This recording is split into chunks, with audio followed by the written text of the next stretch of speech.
Good afternoon, everyone. Welcome to the post-market review. It is Friday, June 26th, 2026. We had a heck of a day, and especially the close. We had a close unlike any close that I've seen personally. I've been watching Algo Succession for years now, and I have not seen a wick in the last minute of the trading day travel that far and that fast. We traversed about 172 handles or 17 points on SPY to the downside, and then back up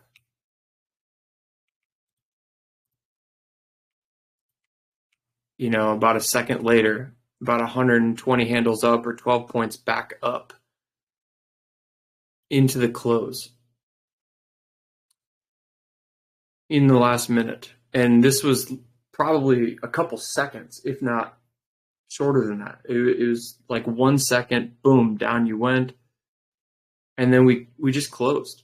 We closed right at the opening price where we pretty much opened today. Just that was the most odd way to end the day.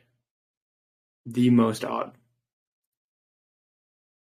There is a sound of an explosion heard in Iran's Sirik. Sources unclear. So let's talk about what's going on. We got, for the week, well, we'll start with today. Today is the daily range. The daily range is at 1.618. Unless TradingView and everything fixes this, it's going to be 1.618. So unless this is an accident by TradingView for some reason, we're going to keep it at 1.618. We had 4 algo successions, very high. Opening price 114,236 and 0.618. That put us at 10 algo successions for the week. That's twice as high.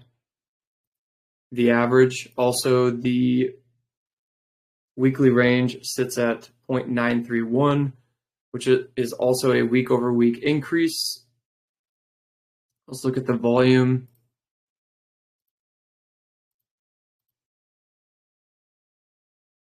$67.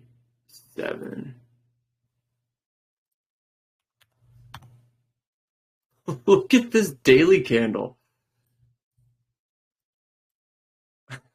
This is crazy right now. Look at this daily candle. It's just a wick with no body. It's just a giant wick with no body. Hold on.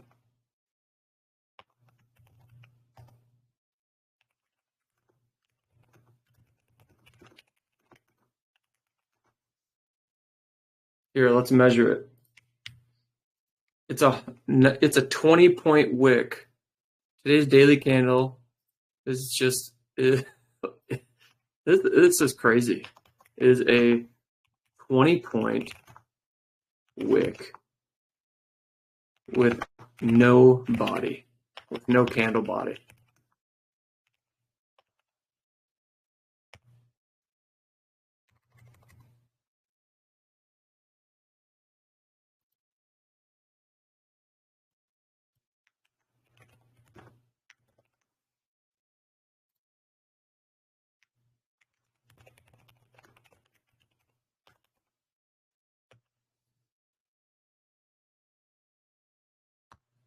Yeah, you can't even see the candle body because we closed where we opened.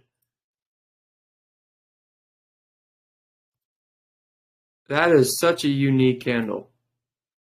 I mean, it's just a wick. That's all it is. It's a wick. Absolutely insane. Hopefully, it's something that gets fixed. If it is a glitch.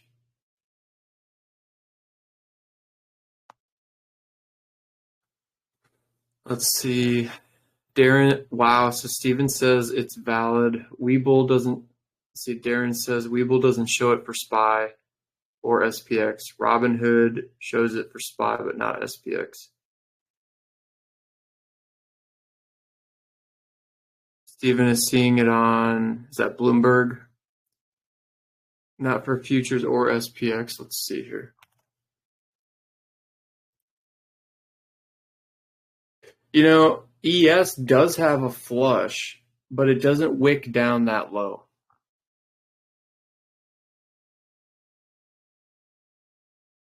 On ES, it wicked down to the equivalent of about SPY's 727, basically around the low of day, just a little bit higher.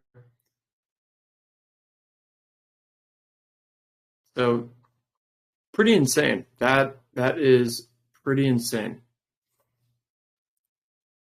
Okay, let's look at the weekly data.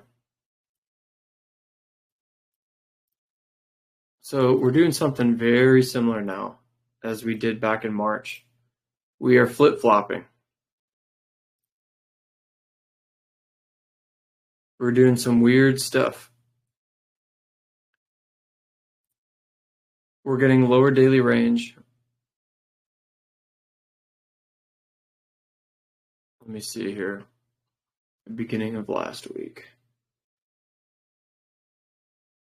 That's Monday. That's Thursday. So yeah, we had lower daily range last week, but we end up going lower this week as a result. We're supposed to, under standard market conditions, we're supposed to go higher. And so this week, now we're doing the opposite. Now we are seeing an increase in algo succession and an increase in the range, which typically would tell us we're going lower. But here's the problem.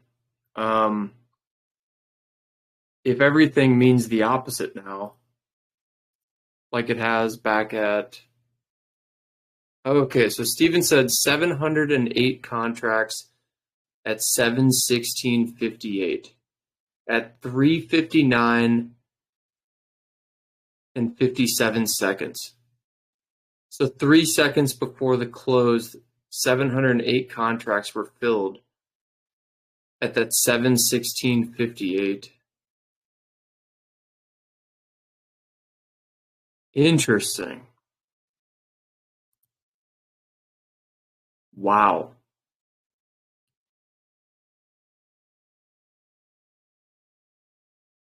$760 to the wick.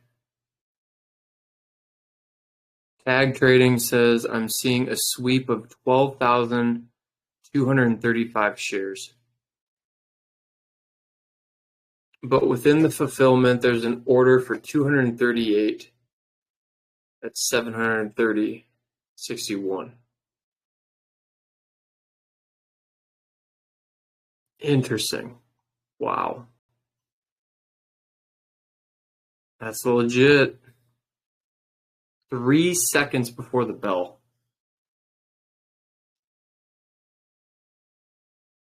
Wow.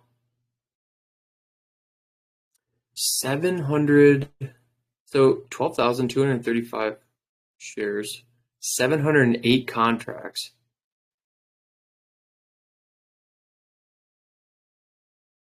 Incredible. All right, let's go back to this. So we've been here before on the weekly data where we saw the back and forth and back and forth.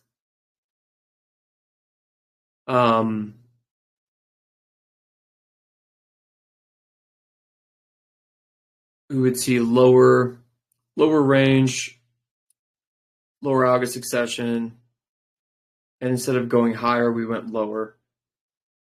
And then the same thing happened that following week.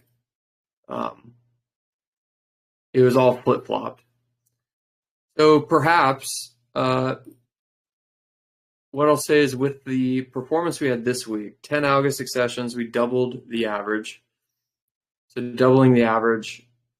And then we also doubled the average for, almost doubled the average for weekly range. That typically points us to going lower. However, I'm suspect that that's going to point us to going higher because everything's been backwards this year. The one thing that's been consistent is off the predicted bottom cycles, the weekly data for the recovery has done the opposite, going into the bottom, towards the bottom, and then also coming out of it. So we saw that happen last week as well. The lower range, lower algo successions pushed us down this week, and now this week we got higher range, higher algo succession. So I'm going to say it's going to do the opposite, since that's the only consistent thing that this has done this year. That is a new thing in the data set for this year, for 2026 in particular. We have the daily range triples acting as a sum, and we also have the weekly range performance flip-flopping. Quarterly expirations are Tuesday, just so you guys know. The last day of the month is Tuesday as well. Let's see what Steven says here. Crazy thing is, during that same period, others were trading at the market price. I'm guessing it's an institutional trade that needed to be reported or filled. Yeah, that makes sense. Yeah, I never think that that's retail ever, because I've seen stuff like that, but my goodness.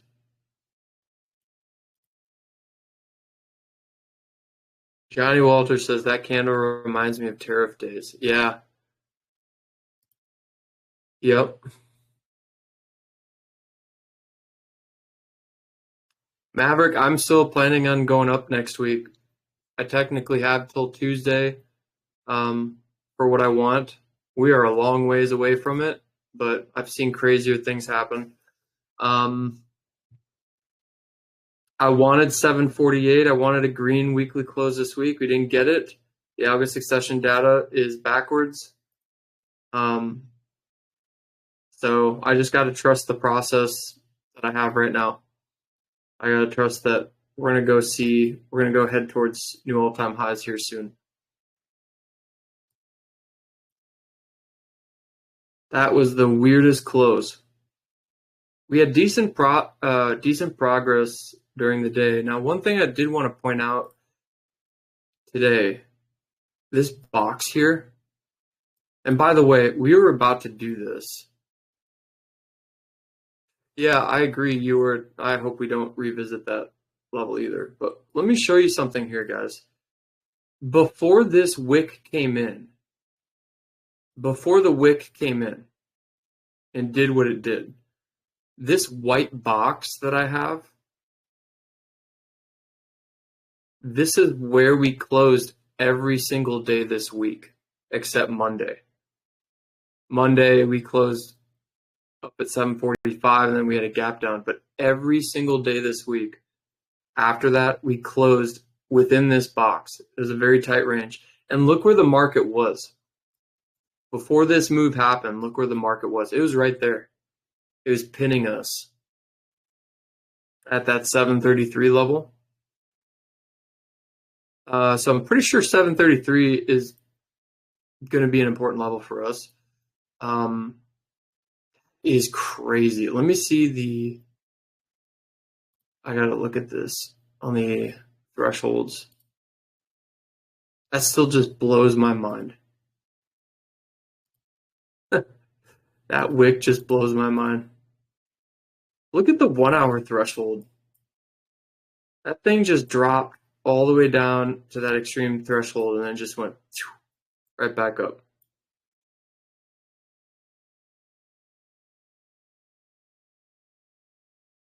So here's what I'll say. This would count as a lower low made. If I don't see this disappear by Monday, this is going to count. This would count as the low. But I'm going to give it till Monday, because this could have been just a way too big of an exaggeration. If we look at ES, for instance, look at ES. ES didn't even break the low of day on this move. SPX.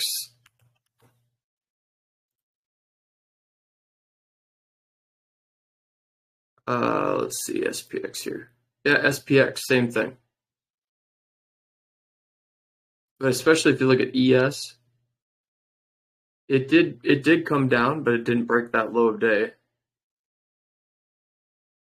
Now on SPY, it obviously did. So as of right now, you guys, I'm counting the low of day as of right now down here in the at the 716. I'm counting that as the new official low. I'm going to count that just like I counted the Algo succession target. So that did count as an Algo succession. It did count as a negative 1.618. Unless Monday morning, it's gone. So yeah, that would be the new level, the official or the actual bottom level. If this is not gone by Monday or fixed, because they might fix it, they might bring it up to maybe 728, maybe, to see if it lines up with like ES.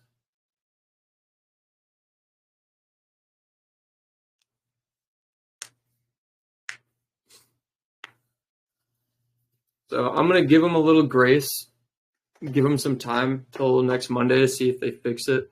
If they don't fix it, that's going to be the bottom for the cycle, the actual bottom. You got your predicted bottoms and you got your actual bottom. And we always annotate the actual. Let's see here.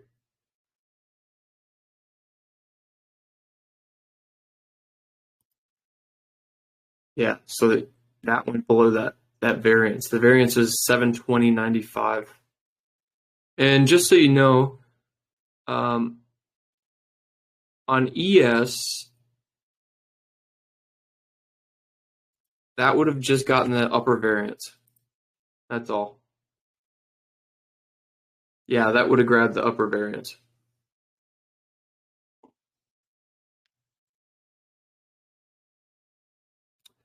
The targets would still remain the same. MedInvestor, 740.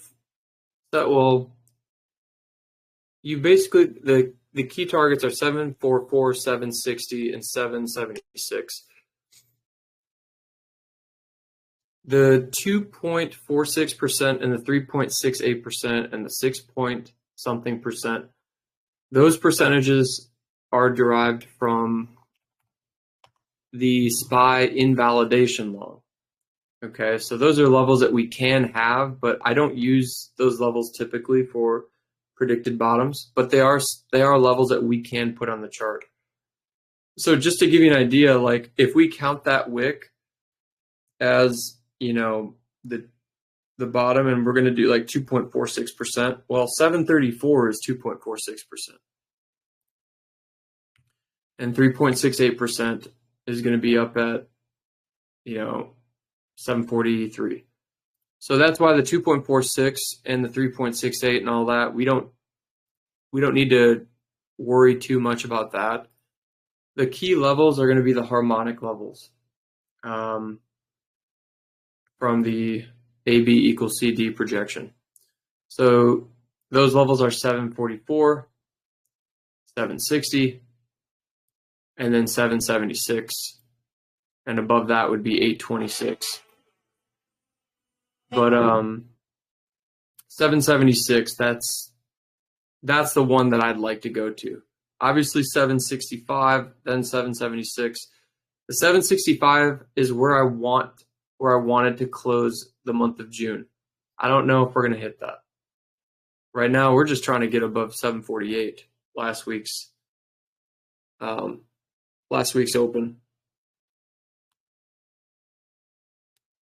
So 748, 755, 760, 765, and then 776. Let's see here. I'm just reading some of the comments here.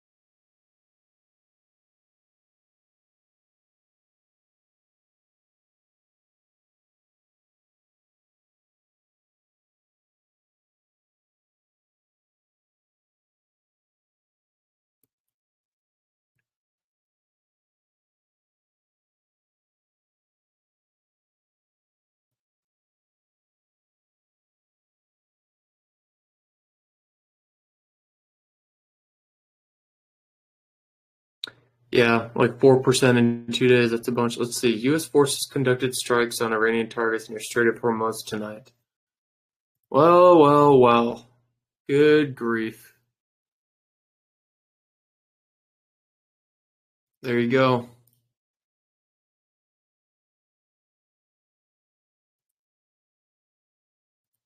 Love it.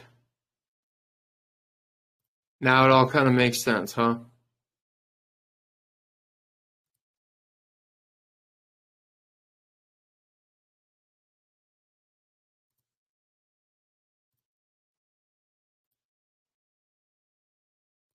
Let me post this here to the trading floor.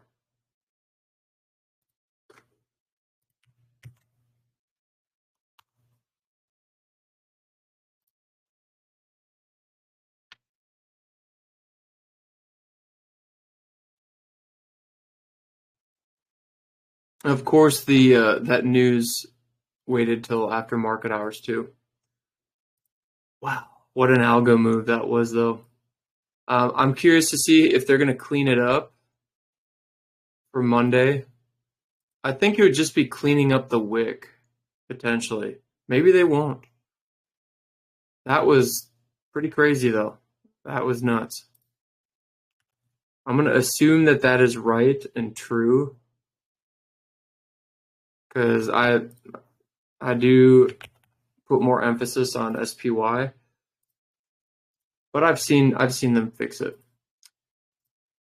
Okay, so bottom line, we have till Tuesday, June 30th, to try to get a green monthly close in order to stay with the thesis that I have for July, which is you hit the bottom, you run it up towards, let me show you here. You run it up towards 755 to 765. Here it is. Here's the monthly candle synopsis. We head towards the 765. This is how I wanted the candle to close for the month. Right now, that's not the case. Right now, the candle looks more like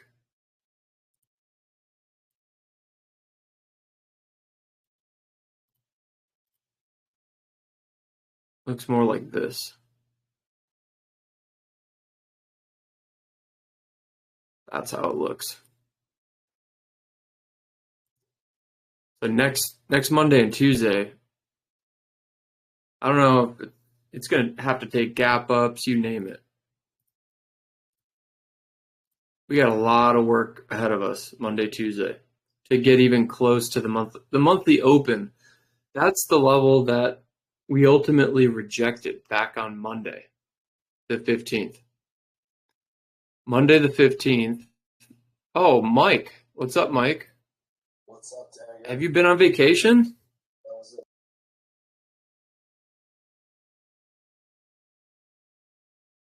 Wow. Thank you back on trying to reorientate myself here.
Mm-hmm.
Mm-hmm.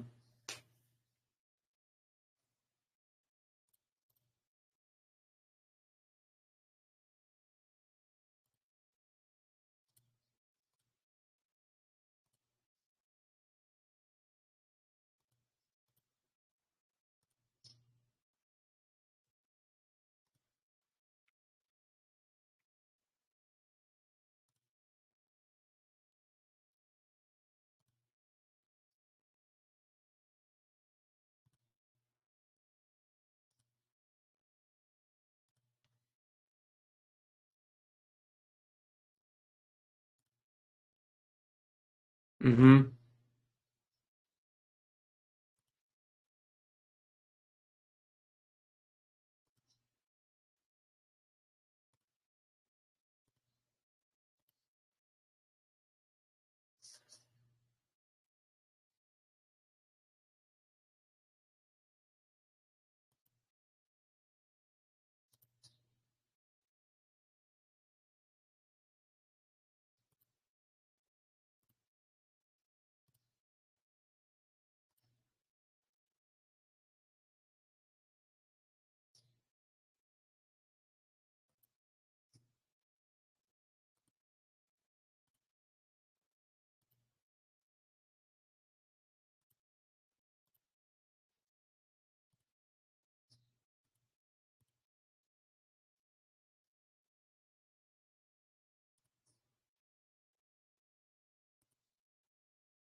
Mm-hmm.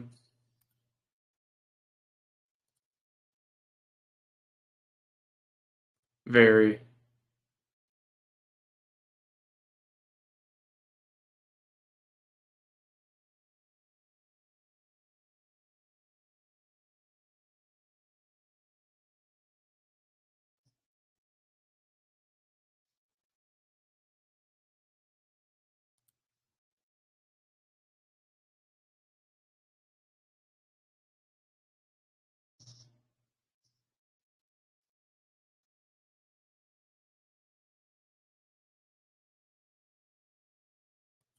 Mm.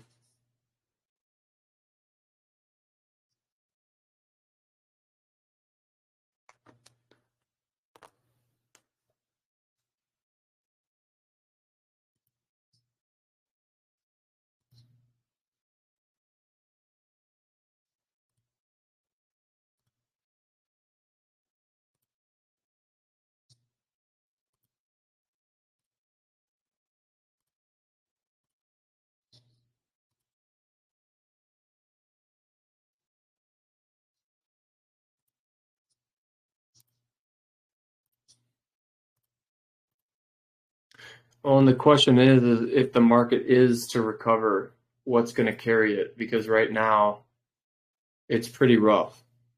Um, One of the things that kind of perked my ears a little bit, Mike, was just kind of looking at some of the different sector ETFs on their daily charts and stuff. Of course, you got your semiconductors finally pulling back. They've been parabolic, so I'm not really looking at those ones, but a couple that come to mind are XLI, 52-week highs. That's industrial. Um, because some of these can paint a picture.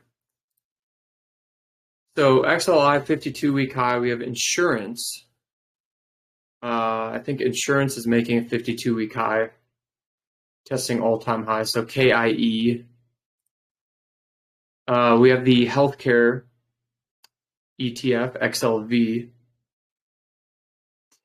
we either made new all-time highs or we're testing it right now. Biotech, this biotech ETF, this thing's going nuts. So you're seeing money leaving tech, semis, but you're seeing biotech taking off. You're seeing big pharma, XPH, taking off. XPH actually tested the weekly high from July of 2015.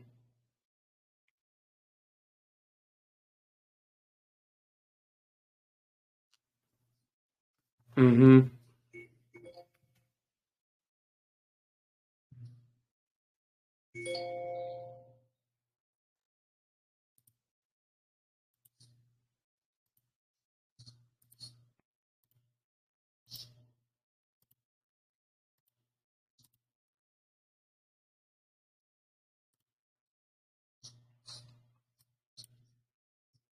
Yeah, utilities is up pretty good too. Jets, airlines. I don't know if you saw airlines testing 52-week highs. Yeah.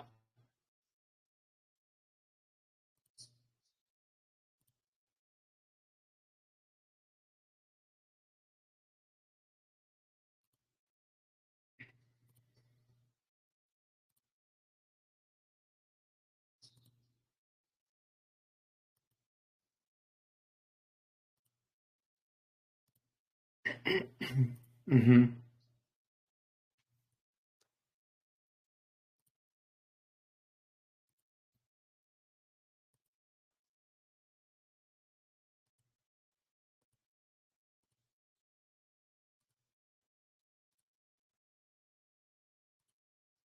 Yeah.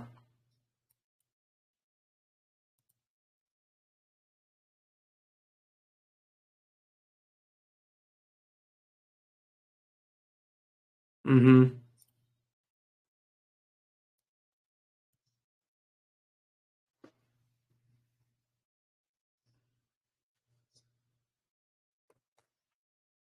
Yeah. Oh yeah.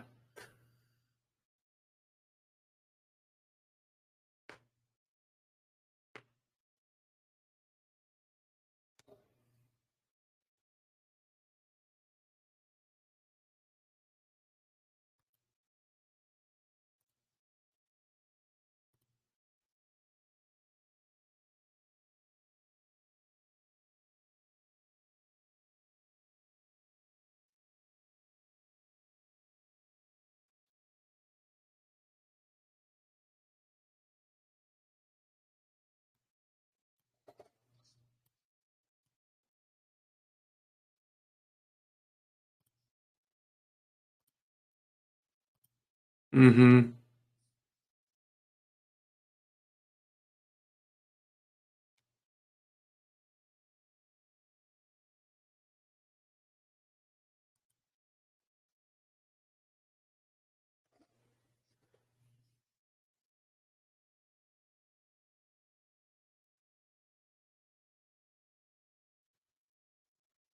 Yeah.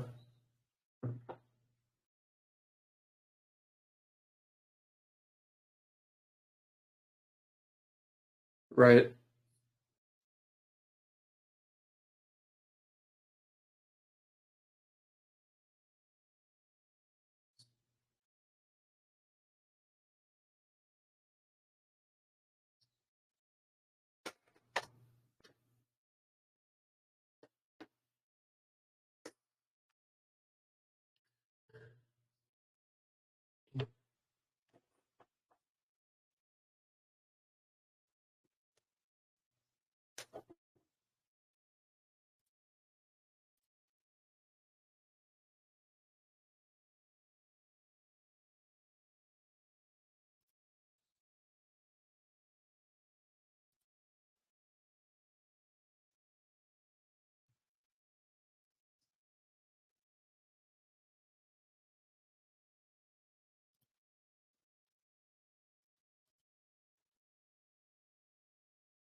No.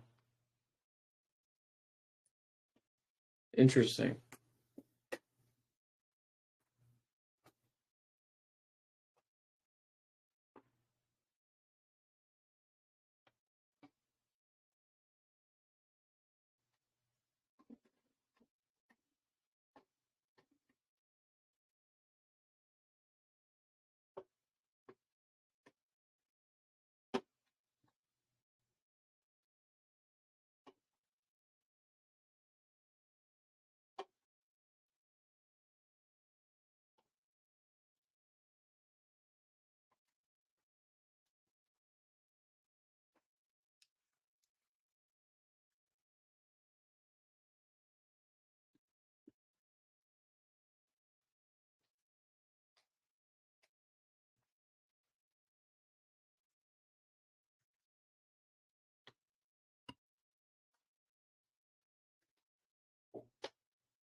Yeah, and one of the things that I'm looking at, big picture, and I know you've been in Portugal, so I'm gonna just summarize one thing I'm anticipating. I am anticipating this getting bought up, pushing the S&P higher. However, on the buy up, I think it's already going to be over for tech and semis for the most part. Not all of them, um, but especially tech. You're going to see some issues, and I think this is the beginning of the distribution phase. So if I just show you, for instance, uh, let me go to this layout here. I was showing people earlier on how everything is already rotating, just from a sector standpoint. So Bitcoin is always the first one to go. We already have Bitcoin at or near where it needs to be, but it's been hovering here, right? That's the first one to go, but everything else is catching up. So now you got XLF, which has barely moved at all. This is actually one of the stronger ones. I think Apple is probably the best looking tech. It's got the lowest drawdown out of all of them by far. XLF as a sector is actually doing pretty dang good from its highs. It's down only 5%. Pretty similar to the S&P right now, actually. So XLF and some holdings in XLF would be some tickers that I am going to be looking at on this next rally. There's certain tickers like BlackRock that are getting murdered, and they're kind of in the beginning of these harmonic rotations. So a lot of the harmonics I have here are showing like the beginning of the rotation of that sector, of that stock, and you'll see like under XLF, it's just rolling over. But here we got BlackRock, or right here is Wells Fargo. But I'm not as worried about financials though. But if we look at consumer discretionary, that's a little bit different story. Consumer discretionary, this thing has finally been rolling over. And then you got your Amazons that are rolling over a lot. You can see Amazon's really rotating well. And so my point here is when SPY gets bought up, it's going to be tickers like this that have already begun their rotation, like Amazon, that may not recover very well when SPY goes and it's at all-time highs. So going into this fall, what I'm going to be watching very closely are what are the Amazons doing? Okay, Amazon's making progress on its rotation here. What about, you could look at Tesla. Tesla's making some progress on its rotation, still nothing crazy. But if we get into, um, let's say, communications, XLC. XLC is starting to drop like a rock. We're breaking through a key point here, the neckline of this pattern. And with that, now we got Meta also rotating really, really well.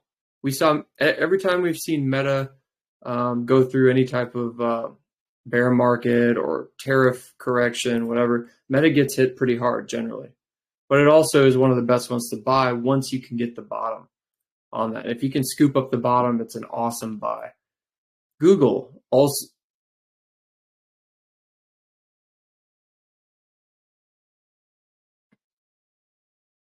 Exactly. Yeah.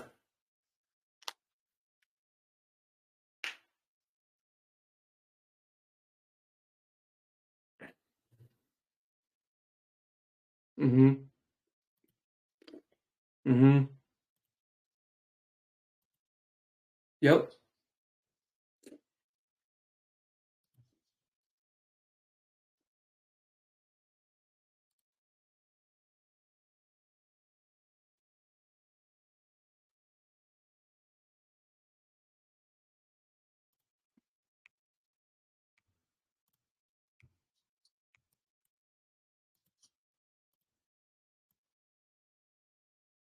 Mm-hmm.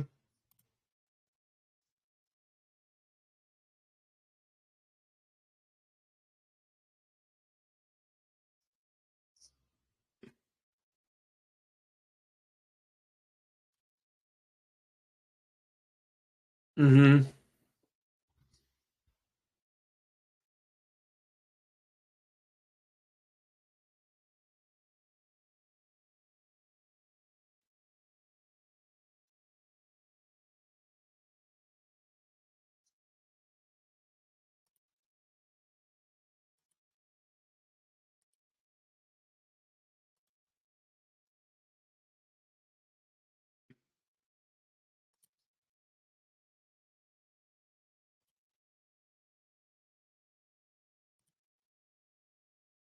Yeah.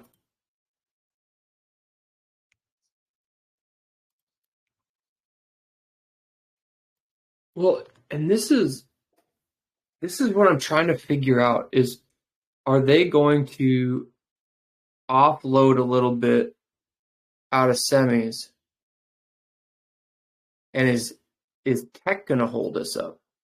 Because this has been the majority of this has been semis and then your storage for this current rally we've been on. Um, tech has tech has benefited from your memory and your semis on this rally. But one of the things I look at, Mike, is okay, from this parabolic run on semis, like I look at this chart for Nvidia, for instance, right now. This chart has been drawn for weeks, since the beginning of May, and now we're finally getting progress on Nvidia. This is rotating out. Or if we look at another big hitter like INTC, which I've had INTC since $20 with Katie, and it's at 127. It went as high as 140. INTC hit my harmonic pattern completion, which means bearish retracement. It's time to cool off for a little bit. And the more I look at some of the top contenders here, like if I look at this right here for AMD, give me 1 second here. It's the same drawing as NVIDIA. It's the same one. It's the shark. This one's also rotating, very similar to NVIDIA. It's the same exact pattern, same one. So when I start seeing some of the heavy hitters, and I'm thinking to myself, okay, what's going to prop the market up during this next phase? What has the capacity to do that, within the Qs, within SPY, and that's tech. And I do wonder if can semis roll over, but memories still do good? Because if memory's doing good and you got the rest of tech doing good, I think that could keep the market up. I don't know if it would propel it like what we saw recently, but I do think it could get us to new highs. Um,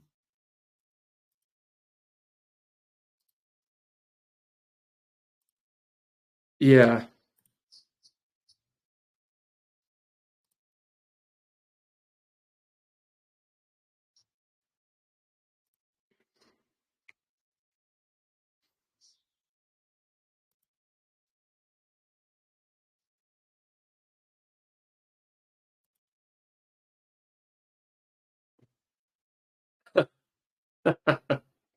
Yeah.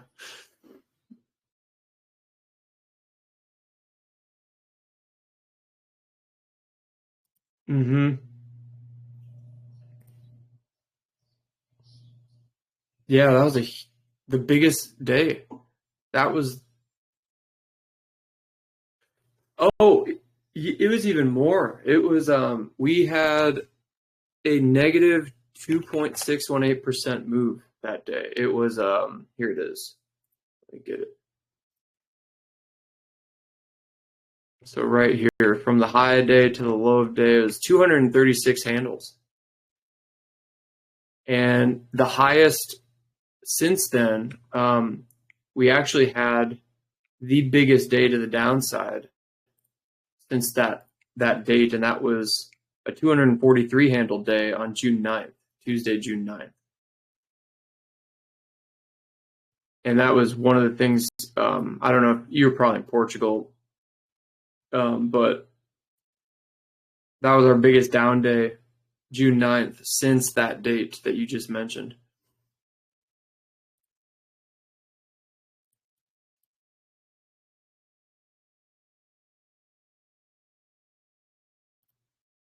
Uh, from peak to trough is 236 handles and 243 handles on the 9th.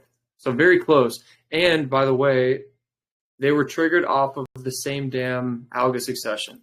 It was the 38 alga succession, the one that's notorious for being super violent. I'll show you this here.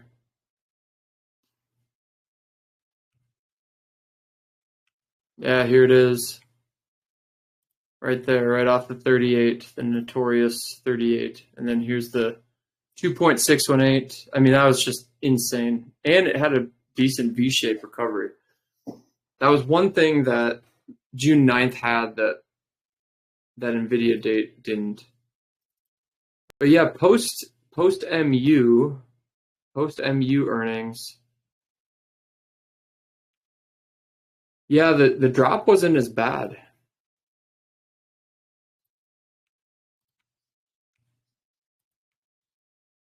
Right.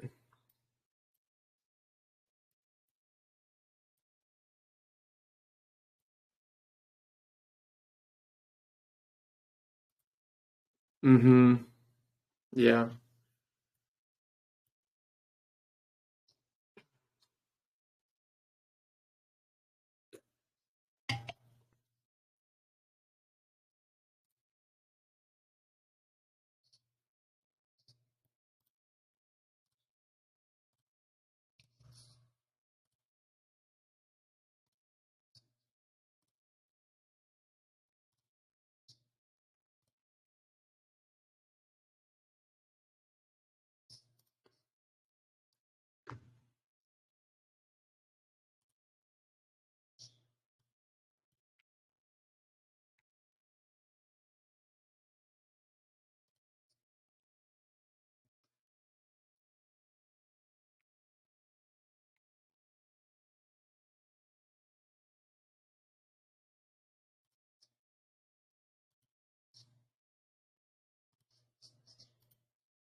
Mm.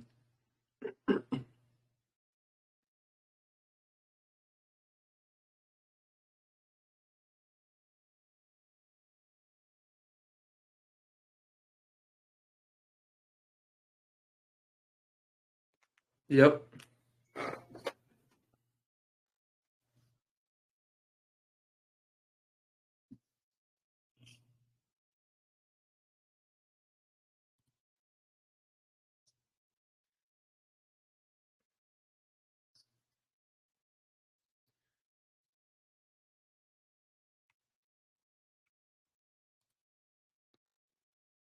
Yeah. So I want to show you one thing, and it's on my chart here if you're able to see it. So I have the daily chart up on SPY, and I did replay mode. So I cut out all the candles leading back to February 19th, 2025, because February 18th we had quantitative exhaustion, and that led to the 21% tariff drawdown.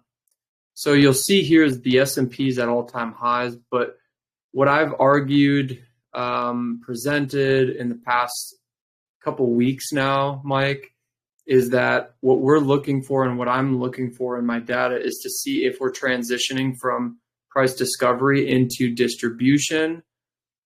And if we are in distribution, what sectors are positioned and postured to drive us higher, and which sectors are going to lag and underperform. And once that distribution is complete, later on, it could be this year, or they might wait till the beginning of next year. That's when they do your price discovered, where you got your major correction. Everything else would be well positioned for that. But let me just show you something here interesting. So for this particular distribution that the S&P went through before the major correction, what drove the S&P up? What was doing well? So the first thing I want to show you is XLF. XLF was doing very well. Okay, so financials were holding the market up. Also, XLC, which has your Google and your Meta. So that drove the market up. So just remember this: XLC, XLF. What was XLY doing? So consumer discretionary, your Amazons and Teslas were underperforming the S&P. Okay. Consumer discretionary was down 5.85%. What about consumer staples? What were they doing? Consumer staples were kind of halfway, right? Nice recovery though in January. You can see consumer staples went on a tear. 7.6% consumer staples.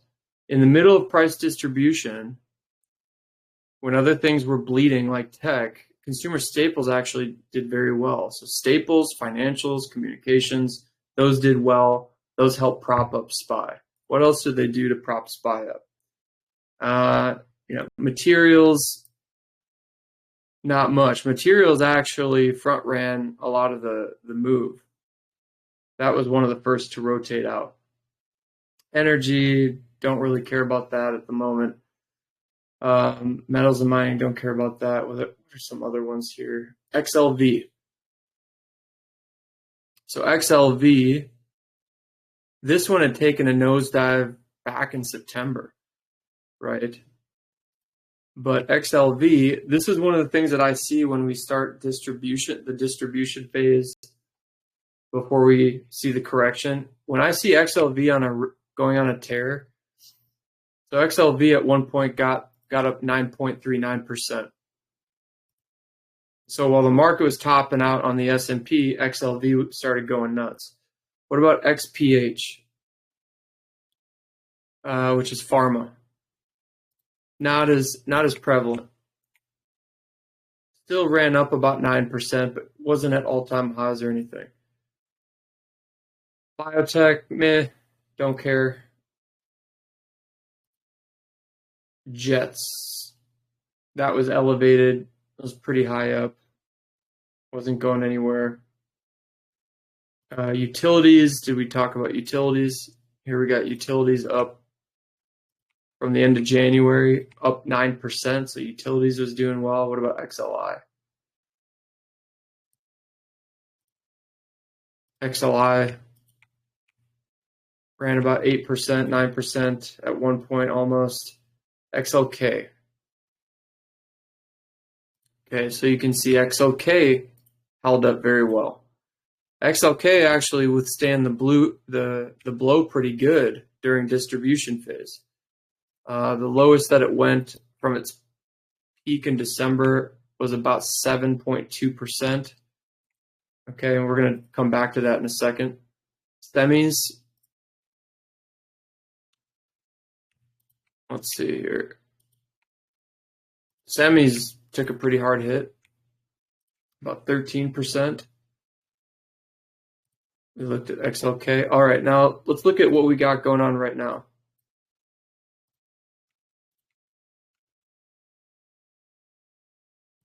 XLK went down 13%. Interesting.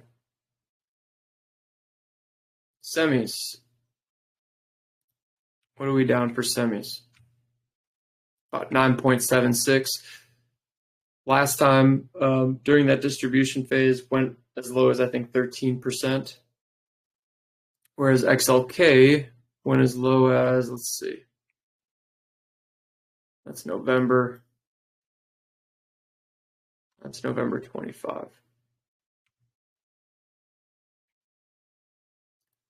March of 24, here we go.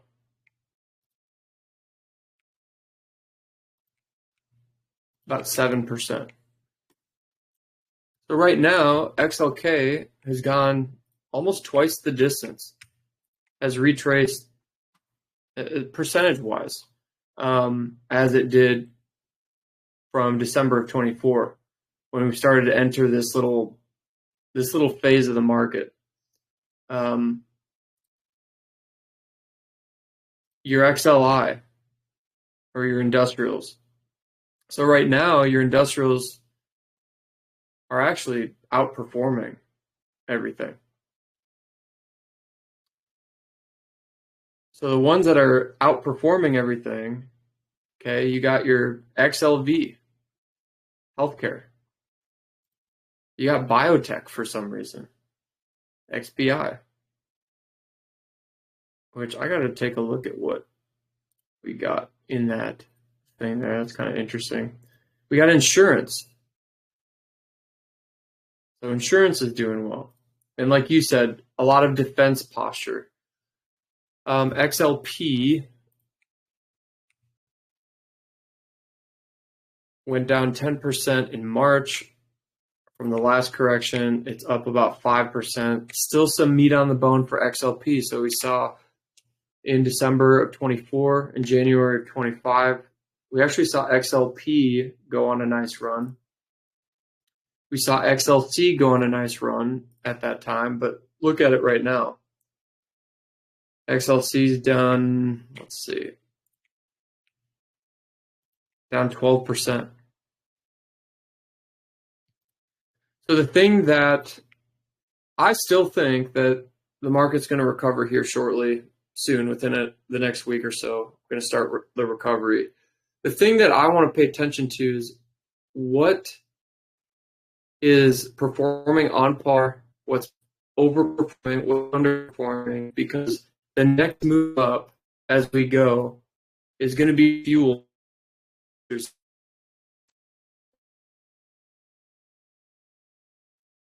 And then I have quantitative caution on the S&P, and everything's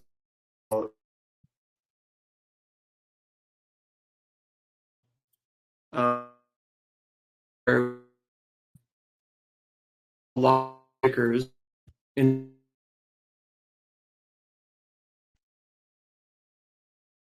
completion. Similar to what we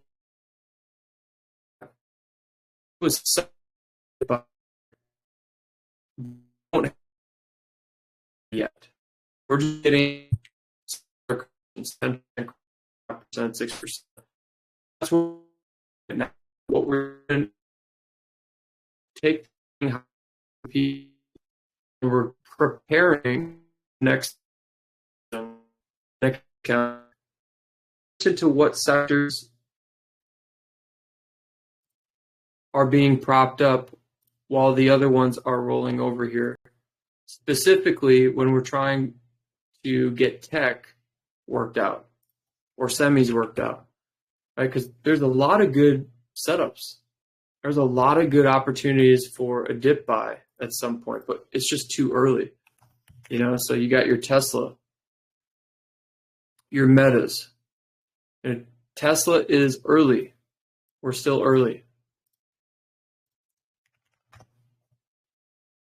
Here's Amazon. Amazon's still early. It's not done yet. We got Meta. Meta's still early. It's not done yet.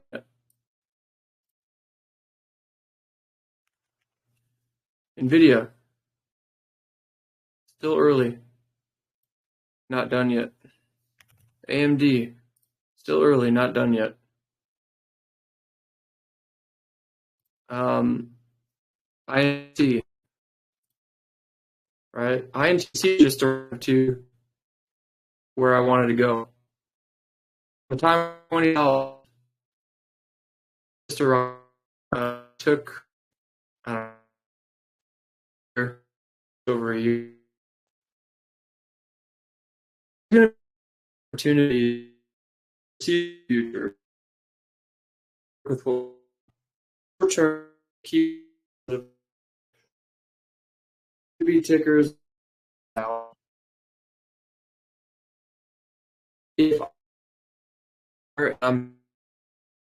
when do this with our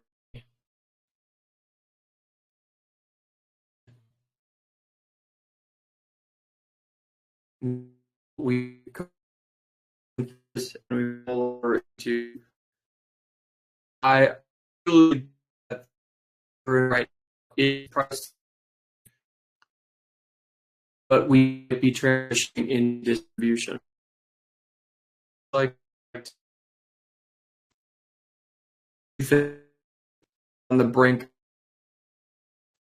confirming this fall.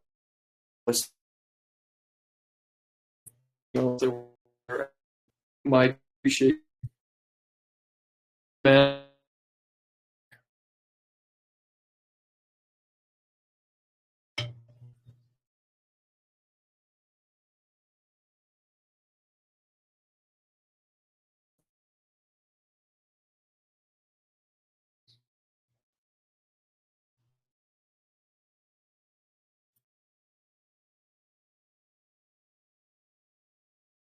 Mm-hmm.